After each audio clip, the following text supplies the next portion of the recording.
श्री राम कृष्ण कहते हैं, अच्छा, अभिमान और अहंकार ज्ञान से होते हैं या अज्ञान से? देखो, अहंकार तमोगुण है, अज्ञान से पैदा होता है।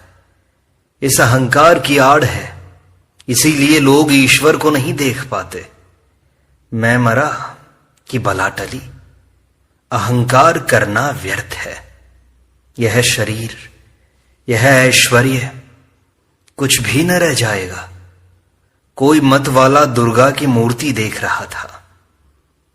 प्रतिमा की सजावट देखकर उसने कहा, चाहे जितना बनो ठनो, एक दिन लोग तुम्हें घसीट कर गंगा में डाल देंगे। इसीलिए सबसे कह रहा हूं, जज हो जाओ चाहे जो हो जाओ, सब कुछ 2 दिन के लिए है। इसीलिए अभिमान और अहंकार का त्याग करना चाहिए। सत्व, रज और तम, इन तीनों गुणों का स्वभाव अलग अलग है। तमोगुण वालों के लक्षण हैं अहंकार, निद्रा, अधिक भोजन, काम, क्रोध आदि। रजोगुणी अधिक काम समेटते हैं, कपड़े साफ सुथरे, घर चकाचक, बैठक खाने में रानी की तस्वीर। जब ईश्वर की चिंता करता है तब रेशमी धोती पहनता है, गले में रुद्राक्ष की माला है, उसमें कहीं कहीं सोने के दाने पड़े रहते हैं। अगर कोई उसका ठाकुर मंदिर देखने के लिए जाता है तो साथ जाकर दिखाता है और कहता है, इधर आइए, अभी और देखने को है। सफेद पत्थर, संगमरमर इत्यादि की जमीन है, 16 द्वारों का सभा मंडप है और आदमियों को दिखलाकर दान देता है। सत्वगुणी मनुष्य बहुत ही शिष्ट और शांत होता है। उसके कपड़े वही जो मिल गए, रोजगार बस पेट भरने के लिए। कभी कभी किसी की खुशामद करके धन नहीं लेता वो, घर की मरम्मत नहीं हुई है। मान और प्रतिष्ठा के लिए एड़ी और चोटी का पसीना एक नहीं करता। ईश्वर चिंतन, दान, ध्यान सब गुप्त भाव से करता है। लोगों को खबर नहीं होती, मस हरि के भीतर ध्यान करता है। लोग सोचते हैं रात को बाबू की आंख नहीं लगी, इसीलिए देर से सो रहे हैं। सत्व गुण अंत की सीढ़ी है, उसके आगे ही छत है। सत्व गुण के आने पर ईश्वर प्राप्ति में फिर देर नहीं होती। जरा सा और बढ़ने से ही ईश्वर मिलते हैं। तुमने कहा था सब आदमी बराबर हैं। देखो, अलग अलग प्रकृति के कितने मनुष्य हैं, और भी कितने ही दर्जे हैं। नित्य जीव, मुक्त जीव, मुमुक्षु जीव, बद्ध जीव, अनेक तरह के आदमी हैं। नारद, शुकदेव इत्यादि नित्य जीव हैं। जैसे स्टीम बोट, वो खुद भी पार जाता है और बड़े बड़े जीवों को, हाथियों को भी ले जाता है। नित्य जीव नायबों की तरह है। एक स्थान का शासन कर दूसरे का शासन करने के लिए जाते हैं। मुमुक्षु जीव संसार के जाल से मुक्त होने के लिए व्याकुल होकर जान तक की बाजी लगाकर परिश्रम करते हैं। इनमें से एक ही 2 जाल से निकल सकते हैं, वे ही मुक्त जीव हैं। नित्य जीव एक चालाक मछली की तरह है, वे कभी जाल में नहीं पड़ते हैं। परंतु जो बद्ध जीव हैं, संसारी जीव हैं, उन्हें होश नहीं रहता। वे जाल में तो पड़े हुए हैं, परंतु यह ज्ञान नहीं है कि हम जाल में फंसे हैं। सामने भगवत प्रसंग देखकर ये लोग वहां से उठकर चले जाते हैं। कहते हैं, मरने के समय राम नाम लिया जाएगा, अभी इतनी जल्दी क्या है। फिर मृत्यु शैया पर पड़े हुए अपनी स्त्री या लड़के से कहते हैं, दीपक में कई बत्तियां क्यों लगाई गई है, एक बत्ती लगाओ। मुफ्त में तेल जला रहे हो। और अपनी पत्नी और बच्चों की याद कर कर के रोते हैं। कहते हैं, हाय मैं मरूंगा तो इनका क्या होगा। बद्ध जीव जिससे इतनी तकलीफ पाता है वही काम फिर करता है जैसे कंटीली डालियां चबाते हुए ऊंट के मुख से धर-धर खून बहने लगता है, परंतु वह कटीली डालियों को खाना फिर भी नहीं छोड़ता। इधर लड़का मर गया है, शोक से विफल हो रहा है, फिर भी हर साल बच्चों की पैदाइश में घाटा नहीं होता। लड़की के विवाह में सिर के बाल भी बिक गए, परंतु हर साल लड़के और लड़कियों की हाजिरी में कमी नहीं होती। कहता है क्या करूं, भाग्य में ही ऐसा था। अगर तीर्थ करने के लिए जाता है तो स्वयं कभी ईश्वर की चिंता नहीं करता, न समय मिलता है। समय तो पत्नी की पोटली ढोते ढोते पार हो जाता है। ठाकुर मंदिर में जाकर बच्चों को चरणामृत पिलाने और देवता के सामने लोट पोट कराने में ही व्यस्त रहता है। बद्ध जीव अपने और अपने परिवार के पेट पालने के लिए ही दासत्व करता है और झूठ, वंचना एवं खुशामद करके धनोपार्जन करता है। जो लोग ईश्वर की चिंता करते हैं, ईश्वर के ध्यान में मग्न रहते हैं, उन्हें बद्ध जीव पागल कहते हैं और इस तरह उन्हें चुटकियों में उड़ाया करते हैं। देखो आदमी कितनी तरह के हैं, तुमने सबको बराबर बतलाया था। देखो कितनी भिन्न भिन्न प्रकृतियां हैं, किसी में शक्ति अधिक है, किसी में कम है। संसार में फंसा हुआ जीव मृत्यु के समय संसार की ही बातें कहता है। बाहर माला जपने, गंगा नहाने और तीर्थ जाने से क्या होता है? संसार की आसक्ति के रहने पर मृत्यु के समय वह दिखाई पड़ती है। न जाने कितनी वाहियात बातें बकता रहता है। कभी कभी सन्निपात में हल्दी, मसाला, धनिया कहकर चिल्ला उठता है। तोता जब भला चंगा रहता है तब राम राम कहता है, जब बिल्ली पकड़ती है तो अपनी बोली में टें टें करता है। गीता में लिखा है, मृत्यु के समय जो सोचोगे दूसरे जन्म में वही हो जाओगे। राजा भरत ने हरिण हरिण कहकर देह छोड़ी थी, दूसरे जन्म में वे हरिण ही हो गए थे। ईश्वर की चिंता करके देह का त्याग करने पर ईश्वर की प्राप्ति होती है, फिर इस संसार में नहीं आना पड़ता।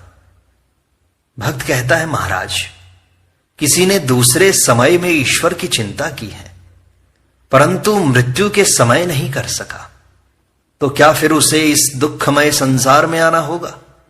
पहले तो उसने ईश्वर की चिंता की थी ना।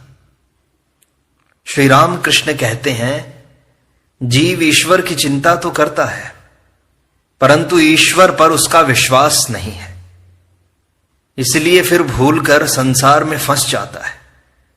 जैसे हाथी को बार बार नहलाने पर भी वह फिर देह पर धूल फेंक लेता है, उसी तरह मन भी मतवाला है, परंतु हाथी को नहलाकर ही अगर उसके स्थान में बांधे रखो तो फिर वह अपने ऊपर धूल नहीं डाल सकेगा।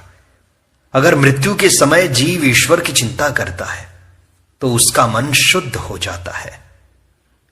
वह मन फिर कामिनी कांचन में फंसने का अवसर नहीं पाता। ईश्वर पर विश्वास नहीं है, इसीलिए इतने कर्मों का भोग करना पड़ता है। लोग कहते हैं, जब तुम गंगा नहाने जाते हो तब तुम्हारे शरीर के पाप किनारे के पेड़ पर बैठ जाते हैं। तुम गंगा नहाकर निकले नहीं कि वे पाप फिर तुम्हारे सिर पर सवार हो जाते हैं। देह त्याग के समय जिससे ईश्वर की चिंता हो उसी के लिए पहले से उपाय किया जाता है। उपाय है अभ्यास योग। ईश्वर चिंतन का अभ्यास करने पर अंतिम दिन भी उसकी याद आएगी। भक्त कहता है, बड़ी अच्छी बातें हैं महाराज, बड़ी सुंदर बातें हैं। श्री राम कृष्ण कहते हैं, कैसी बेसिर पैर की बातें मैं बक गया, परंतु मेरा भाव क्या है जानते हो? मैं यंत्र हूं, वे यंत्री हैं। मैं गृह हूं, वे गृही हैं। मैं गाड़ी हूं, वे इंजीनियर हैं। मैं रथ हूं, वे रथी हैं। जैसा चलाते हैं वैसा चलता हूं, जैसा कराते हैं वैसा करता हूं। अगले दिन एक भक्त श्री राम कृष्ण से पूछते हैं, ब्रह्म अगर मां है तो वे साकार हैं या निराकार? श्री राम कृष्ण कहते हैं, जो ब्रह्म है वही काली भी है। जब निष्क्रिय हैं तब उन्हें ब्रह्म कहते हैं। जब सृष्टि, स्थिति, प्रलय यह सब काम करते हैं तब उन्हें शक्ति कहते हैं। स्थिर जल से ब्रह्म की उपमा हो सकती है। पानी जब हिलता डुलता है तब वह शक्ति की, काली की उपमा है। काली वे हैं जो महाकाल के साथ रमण करती हैं। काली साकार भी हैं और निराकार भी। तुम लोग अगर निराकार पर विश्वास करते हो तो काली का उसी रूप में ध्यान करो। एक को मजबूती से पकड़कर उनकी चिंता करने से वे ही समझा देती हैं कि वे कैसी हैं। श्याम पुकुर पहुंचने पर तेली पाड़ा भी जाने लगोगे, तब तुम समझ जाओगे कि ईश्वर हैं। यही नहीं बल्कि वे तुम्हारे पास आकर तुमसे बोलेंगे, बातचीत करेंगे, जैसे मैं तुमसे बोल रहा हूं। विश्वास करो, सब हो जाएगा। एक बात और है, तुम्हें अगर निराकार पर विश्वास हो तो उसी विश्वास को दृढ़ करो, परंतु कट्टर मत बनो। उनके संबंध में जोर देकर ऐसा न कहना कि वे यह हो सकते हैं, यह नहीं। कहो, मेरा विश्वास है वे निराकार हैं। वे और क्या क्या हो सकते हैं, अब ये तो वही जाने। मैं नहीं जानता, न मेरी समझ में ये बात आती है। आदमी की छटाक भर बुद्धि से क्या ईश्वर की बात समझी जा सकती है? जरा सोचो तो। सेर भर के लोटे में क्या 4 सेर दूध समाता है कभी? वे अगर कृपा करके दर्शन भी दें और समझाएं तो समझ में आता है, नहीं तो नहीं आएगा। जो ब्रह्म है वही शक्ति है, वही मां है। राम प्रसाद कहते हैं, मैं जिस सत्य की तलाश कर रहा हूं वे ब्रह्म है। उन्हें ही मैं मां कहकर पुकारता हूं। इसी बात को राम प्रसाद ने एक जगह और दोहराया है। काली को ब्रह्म जानकर मैंने धर्म और अधर्म दोनों का त्याग कर दिया है। अधर्म है असत कर्म, धर्म है वैधि कर्म। इतना दान करना होगा, इतने ब्राह्मणों को खिलाना है, यह सब धर्म है। भक्त पूछता है, महाराज, धर्म और अधर्म का त्याग करने पर बाकी क्या रहता है? श्री राम कृष्ण कहते हैं, शुद्धा भक्ति। मैंने मां से कहा था, मां यह लो अपना धर्म, यह लो अपना अधर्म, मुझे तो बस शुद्धा भक्ति दो। यह लो अपना पुण्य, यह लो अपना पाप, मुझे तो शुद्धा भक्ति दो। यह लो अपना ज्ञान, यह लो अपना अज्ञान, मुझे तो बस शुद्धा भक्ति दो। देखो, ज्ञान भी मैंने नहीं चाहा, मैंने लोक सम्मान भी नहीं चाहा। धर्मा धर्म का त्याग करने पर शुद्धा भक्ति, अमला, निष्काम, अहेतु की भक्ति बाकी रहती है। भक्त पूछता है, उनमें और उनकी शक्ति में क्या भेद है महाराज? श्री रामकृष्ण कहते हैं, पूर्ण होने के बाद दोनों अभेद हैं। जैसे मणि की ज्योति और मणि अभेद हैं। मणि की ज्योति की चिंता करने से ही मणि की चिंता की जाती है। दूध और दूध की धवलता जैसे अभेद है। एक को सोचिए तो दूसरे को भी सोचना पड़ता है, परंतु यह अभेद ज्ञान पूर्ण ज्ञान के बिना हुए नहीं होता। पूर्ण ज्ञान से समाधि होती है, तब मनुष्य 24 तत्वों को पार कर जाता है। इसलिए अहम तत्व नहीं रह जाता। समाधि में कैसा अनुभव होता है यह कहा नहीं जा सकता। उतरकर कुछ आभास मिलता है, वही कहा जा सकता है बस। समाधि टूटने के बाद जब मैं ओम ओम कहता हूं, तब समझो कि मैं कम से कम 100 हाथ नीचे उतर आया हूं। ब्रह्म वेद और विधियों से परे हैं, वे वाणी में नहीं आते, वहां मैं तुम नहीं है। जब तक मैं और तुम ये भाव हैं, तब मैं प्रार्थना कर रहा हूं या ध्यान कर रहा हूं, यह भी ज्ञान है। और तुम प्रार्थना सुनते हो, यह भी ज्ञान है। और उस समय ईश्वर के व्यक्तित्व का भी बोध है। तुम प्रभु हो, मैं दास। तुम पूर्ण हो, मैं अंश। तुम मां हो, मैं पुत्र। यह बोध भी रहेगा। यह भेद बोध है। मैं एक अलग हूं और तुम अलग। यह बोध वे ही कराते हैं। इसीलिए स्त्री और पुरुष, उजाले और अंधेरे का ज्ञान है। जब तक यह भेद बोध है, तब तक शक्ति को मानना पड़ेगा। उन्होंने हमारे भीतर मैं रख दिया है। चाहे 1000 विचार करो, परंतु मैं दूर नहीं होता। जब तक मैं है, तब तक ईश्वर साकार रूप में ही मिलते हैं। इसलिए जब तक मैं है, भेद बुद्धि है, तब तक ब्रह्म निर्गुण है, यह कहने का अधिकार नहीं है। तब तक सगुण ब्रह्म ही मानना होगा। इसी सगुण ब्रह्म को वेदों, पुराणों और तंत्रों में काली या आद्या शक्ति कहा गया है। भक्त कहता है, आद्या शक्ति के दर्शन और ब्रह्म ज्ञान ये कैसे होंगे महाराज? श्री रामकृष्ण कहते हैं, हृदय के विकल होने पर उनसे प्रार्थना करो, रो, चित्त शुद्ध हो जाएगा। निर्मल पानी में सूर्य का बिंब दिखाई देगा। भक्त के मैं रूपी आईने में उस सगुण ब्रह्म आद्या शक्ति के दर्शन होंगे। परंतु आईने को खूब साफ करना चाहिए। मैला रहने पर सच्चा बिंब न दिखाई पड़ेगा। मैं रूपी पानी में सूर्य को तब तक इसलिए देखते हैं कि सूर्य के देखने का और कोई उपाय है ही नहीं। और प्रतिबिंब सूर्य को छोड़ यथार्थ सूर्य के देखने का जब तक कोई दूसरा उपाय नहीं मिलता, तब तक वह प्रतिबिंब सूर्य ही 16 आने सत्य है। जब तक मैं सत्य है, तब तक प्रतिबिंब सूर्य भी 16 आने सत्य है। वही प्रतिबिंब सूर्य आद्या शक्ति है। यदि ब्रह्म ज्ञान चाहते हो, तो उसी प्रतिबिंब सूर्य को पकड़कर सत्य सूर्य की ओर जाओ। उस सगुण ब्रह्म से जो प्रार्थनाएं सुनते हैं, कहो, वे ही ब्रह्म ज्ञान देंगे। क्योंकि जो सगुण ब्रह्म है, वे ही निर्गुण ब्रह्म भी हैं। जो शक्ति है, वे ही ब्रह्म भी हैं। पूर्ण ज्ञान के बाद दोनों अभेद हो जाते हैं। मां ब्रह्म ज्ञान भी देती है, परंतु शुद्ध भक्त कभी ब्रह्म ज्ञान नहीं चाहता। एक और मार्ग है, ज्ञान योग, परंतु बड़ा कठिन है। जो लोग ज्ञानी हैं, उन्हें विश्वास है कि ब्रह्म सत्य है और संसार मिथ्या है, स्वप्नवत है। वे अंतर्यामी हैं। उनसे सरल और शुद्ध मन से प्रार्थना करो, सब समझा देंगे वे। अहंकार छोड़कर उनकी शरण में जाओ, सब पा जाओगे।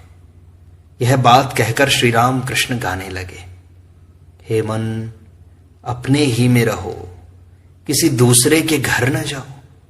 जो कुछ चाहोगे वह बैठे हुए ही पाओगे। अपने अंतःपुर में जरा खोजो तो सही, वह पारस पत्थर परम धन है। जो कुछ चाहोगे वह तुम्हें दे सकता है। चिंतामणि की नाट्यशाला के द्वार पर कितने ही मणि पड़े हुए हैं। जब बाहर के लोगों से मिलना, तब सभी को प्यार करना, मिलकर एक हो जाना, फिर द्वेष भाव जरा भी न रखना। वह आदमी साकार मानता है, निराकार नहीं मानता। वह निराकार मानता है, साकार नहीं मानता। इत्यादि बातें करके घृणा से नाक न सिकोड़ना, क्योंकि उन्होंने जिसे जिस तरह समझाया है उसमें वैसी ही बुद्धि है। समझना कि सबकी प्रकृति भिन्न भिन्न है। यह जानकर तुमसे जहां तक हो सके दूसरों से मिलने की ही चेष्टा करना, उन्हें प्यार करना। फिर अपने घर में शांति और आनंद का भोग करो। हृदय रूपी घर में ज्ञान का दीपक जलाकर ब्रह्ममयी मुख देखो, अपने ही घर में अपना स्वरूप देख सकोगे। चरवाहे जब गौओं को चराने के लिए ले जाते हैं, तब चरागाह में सब गौएं एक में मिल जाती हैं। जब शाम के समय अपने घर में जाती हैं, तब फिर सब अलग अलग हो जाती हैं। इसीलिए मैं कहता हूं, अपने घर में अपने आप में ही रहो। प्रेम यह है, ईश्वर पर ऐसा प्यार होगा कि संसार के अस्तित्व का होश नहीं रह जाएगा। साथ ही अपनी देह भी जो इतनी प्यारी वस्तु है, भूली जाएगी। प्रेम तो चैतन्य देव को हुआ था। भक्त कहते हैं, जी हां, जैसा मतवाला होने पर होता है। श्री राम कृष्ण कहते हैं, अच्छा जी, किसी को भक्ति होती है, किसी को नहीं, तुम समझाओ कि इसका क्या अर्थ है। भक्त कहते हैं कि ईश्वर में वैषम्य नहीं है, विकल्प तरु हैं। जो जो कुछ चाहता है वह वही पाता है, परंतु कल्प तरु के पास जाकर मांगना चाहिए। फिर रामकृष्ण समझाते हैं कि कुछ साधना की आवश्यकता होती है। साधना करते ही करते आनंद मिलने लगता है। मिट्टी के बहुत नीचे अगर घड़े में धन रखा हुआ हो और अगर कोई वह धन चाहे तो मेहनत के साथ उसे खोदते रहना चाहिए। सिर से पसीना टपकता है, परंतु बहुत कुछ खोदने पर घड़े में जब कुदार लगकर ठनकार होती है, तब आनंद भी खूब मिलता है। जितनी ही ठनकार होती है, उतना ही आनंद बढ़ता है। राम को पुकारते जाओ, प्रभु को पुकारते जाओ, उनकी चिंता करो, वे सब कुछ ठीक कर देंगे। उन्हें सब कुछ सौंप दो, वे सब कुछ ठीक कर देंगे।